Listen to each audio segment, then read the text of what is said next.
हाँ मेरे प्रिय भाइयों, आज मैं सनातन धर्म के बारे में थोड़ा बताना चाहता हूँ। और बहुत दोस्तों के फ़ोन आ रहे थे सनातन धर्म के बारे में। देखा तो ठीक है, तैयार करता। सनातन धर्म के बारे में थोड़ा बताने की कोशिश करता मैं। सनातन धर्म लगभग चालू हुआ लगभग 1,98,56,58,110 साल पुराना है। यानी सनातन धर्म को चालू हुए 1,98,56,58,110 साल पुराना लगभग है। ठीक है, सुन लिया आपने। 1,98,56,58,110 साल पुराना लगभग है। इसमें इसके बाद में युग रहते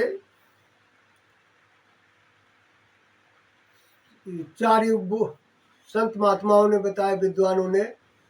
सतयुग, त्रेता, द्वापर और कलयुग। सतयुग की उम्र बताई गई 17 लाख हजार वर्ष। त्रेता 12 लाख 96,000 वर्ष। और द्वापर की उम्र जिस समय कृष्ण भगवान आए थे 8,64,000 वर्ष। और अभी इस समय कलयुग चल रहा है। कलयुग की आयु लगभग 4,32,000 वर्ष है। अभी कलयुग चालू हुए केवल 5,200 साल हुए है।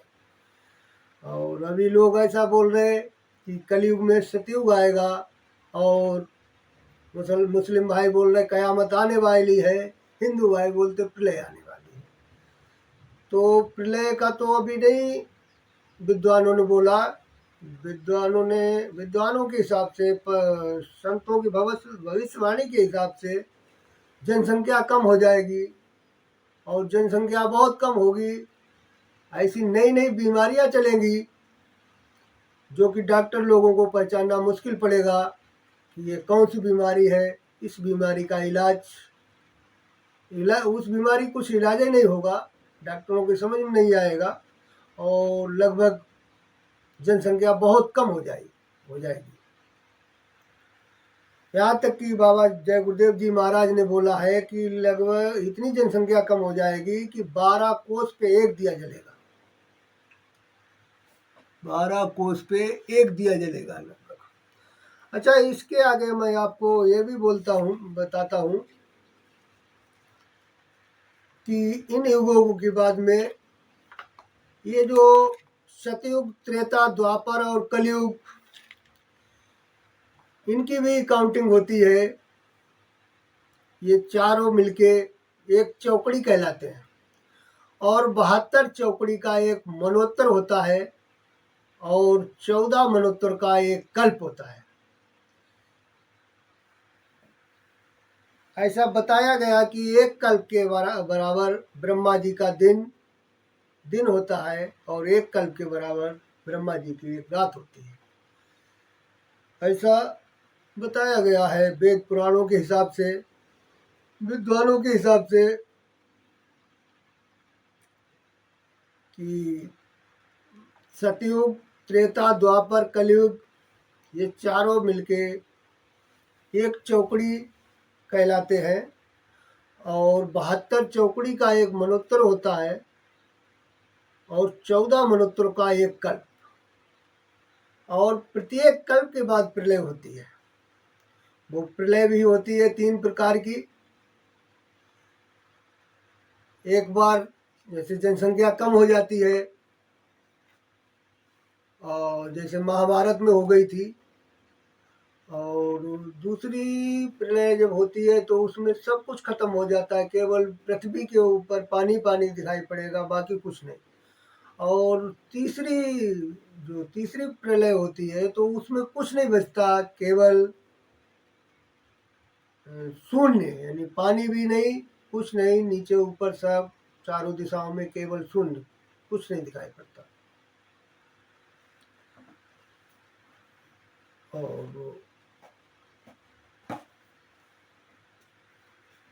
और थोड़ा 2 लाइनें आपको और बोलता हूँ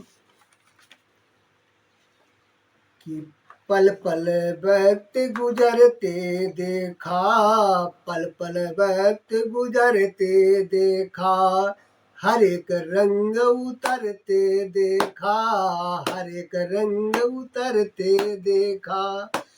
और गैरों की तो बात ही क्या है, गैरों की तो बात ही क्या है, अपनों को पंख कुतरते देखा, अपनों को पंख कुतरते देखा, पल पल वक्त गुजरते देखा, वक्त पग पग वक्त गुजरते देखा, हर एक रंग उतरते देखा। गैरों की तो बात ही क्या है, गैरों की तो बात ही क्या है, अपनों को पंख कुतरते देखा। जय जय